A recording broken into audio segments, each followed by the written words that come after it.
ओम शांति। 27 सितंबर 2025। आज की बाबा की मुरली से मुख्य बातें सुनेंगे। आज बाबा ने कहा, मीठे बच्चे, तुम अभी सच्ची सच्ची पाठशाला में बैठे हो। कहां पर बैठे हम सभी? सच्ची सच्ची पाठशाला में बैठे हैं। यह सत्संग भी है, ये पाठशाला भी है, तो ये सत्संग भी है। यहां तुम्हें सत्य बाप का संग मिला है। सबसे बड़ा सत्य एक बाप, ट्रुथ, उससे बड़ा ट्रुथ कुछ नहीं, और वो इस समय हमारे साथ है। तो कितना बड़ा सत्संग हो गया ये। तो यहां तुम्हें सत्य बाप का संग मिला है जो पार लगा देता है। प्रश्न है, हिसाब किताब के खेल में मनुष्य की समझ और तुम्हारी समझ में कौन सा अंतर है? उत्तर है, मनुष्य समझते हैं ये जो दुख सुख का खेल चलता है, यह दुख सुख सब परमात्मा ही देते हैं। मनुष्य क्या सोचते हैं, ये जो दुख सुख का खेल चल रहा है, तो इसमें दुख भी परमात्मा देते तो सुख भी परमात्मा देते। और तुम बच्चे क्या समझते हो कि हर एक के कर्मों के हिसाब का खेल है। ये खेल कैसे चल रहा है? हर एक के कर्मों के हिसाब का खेल है। बाप किसी को भी दुख नहीं देते। कोई पिता अपने बच्चे को कभी दुख देगा क्या? तो वो हमारा पिता है, वो हमें क्यों दुख देगा?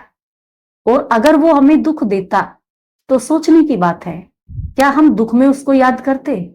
दुख में हमें कौन याद आता है? भगवान याद आता है ना। तो इसका मतलब वो दुख उसका दिया हुआ नहीं है। वह तो आते ही हैं सुख का रास्ता बताने। बाबा कहते हैं, बच्चे, मैंने किसी को भी दुखी नहीं किया है। बाबा कहते, बच्चे, मैंने कभी किसी को दुखी नहीं किया, कभी किसी को दुख दिया ही नहीं। ये तो तुम्हारे ही कर्मों का फल है। बाबा कहे, ये तो तुम्हारे ही कर्मों का फल है, मैं कभी किसी को दुख नहीं देता हूं। आज की मुरली से धारणा के लिए सार है। पहला पॉइंट है, सहनशीलता का गुण धारण कर माया के विघ्नों में पास होना है। सहनशीलता और सहन शक्ति। तो सहन करना शक्ति की बात है, पावर की बात है। जिसके अंदर शक्ति है वही सहन कर सकता है। और सहन करना एक शील भी है, एक कितना अच्छा गुण भी है सहन कर। तो इसके दो नाम क्यों हैं? सहनशीलता भी और सहन शक्ति भी। और किसी गुण के तो दो नाम नहीं है। सहन करना हमारे लिए कितना आवश्यक है। तो सहनशीलता का गुण धारण कर माया के विघ्नों में पास होना है। अनेक आपदाएं आएंगी, अत्याचार होंगे। ऐसे समय पर सहन करते बाप की याद में रहना है। सहन करते हुए क्या करना है? बाबा की याद में रहना है। सच्ची कमाई करनी है उस समय, जब सहन करने का समय चल रहा है, पेपर चल रहा है ना। कोई ऐसी घड़ी है कि हमारा माया पेपर ले रही है, तो हमें समझ आना चाहिए कि अब हमें सहन करके अपनी अवस्था को और ऊंचा बनाना है, सच्ची कमाई कर। दूसरा पॉइंट है, विशाल बुद्धि बन। इस बने बनाए ड्रामा को अच्छी रीति समझना है। विशाल बुद्धि बनना है और ड्रामा को अच्छी रीति समझना है। यह कुदरती ड्रामा बना हुआ है, इसीलिए प्रश्न उठ नहीं सकता है। इसमें कोई प्रश्न उठने की बात नहीं है। बाप जो अच्छी मत देते हैं उस पर चलते रहना है।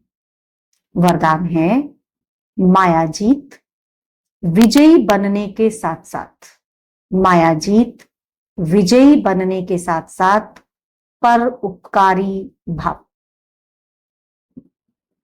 अभी तक स्व कल्याण में बहुत समय जा रहा है। अभी हम अपना ही कल्याण नहीं कर पा रहे। अपने ही कल्याण में कितना समय बीत जा रहा है, तो विश्व का कल्याण कब करेंगे?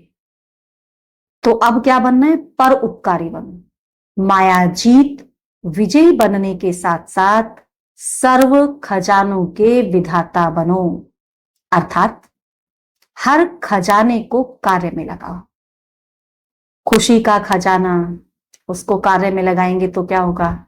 हम भी खुश रहेंगे और कितनी खुशियां सबको बांटेंगे।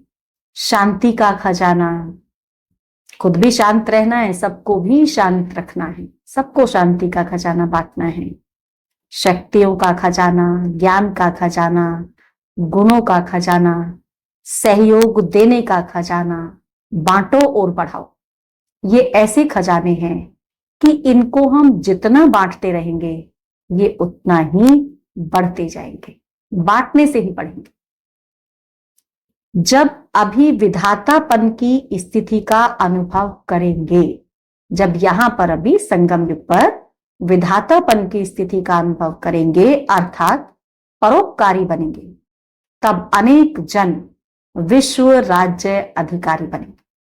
जब यहां विधातापने का अनुभव करेंगे तभी तो अनेक जन्मों में फिर विश्व पर राज्य कर पाएंगे ना। स्लोगन है, विश्व कल्याणकारी बनना है। तो बनना है विश्व कल्याणकारी सबको, तो क्या करना है? अपनी सर्व कमजोरियों को, जो भी हमारी कमजोरी है, अपनी सभी कमजोरियों को सदा काल के लिए विदाई दे दो।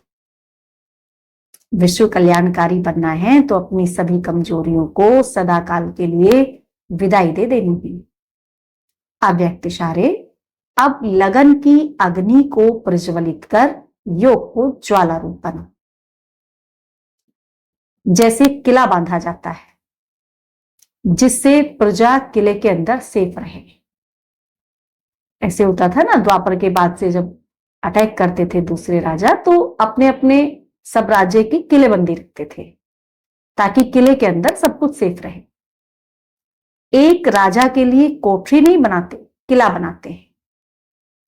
तो आप सभी भी स्वयं के लिए हमको क्या करना है? बाबा कहते आप सभी भी स्वयं के लिए, साथियों के लिए और अन्य आत्माओं के लिए, हम सबको क्या करना है? कोठरी नहीं बनानी, किला बनाना है। स्वयं के लिए, साथियों के लिए, अन्य आत्माओं के लिए ज्वाला रूप याद का किला बांधो। सबके लिए बांधना है ये ज्वाला रूप याद का किला, सबके लिए बांधना है। किलेबंदी कर देनी है सबकी, ताकि हर कोई इस किलेबंदी के अंदर सुरक्षित रहे।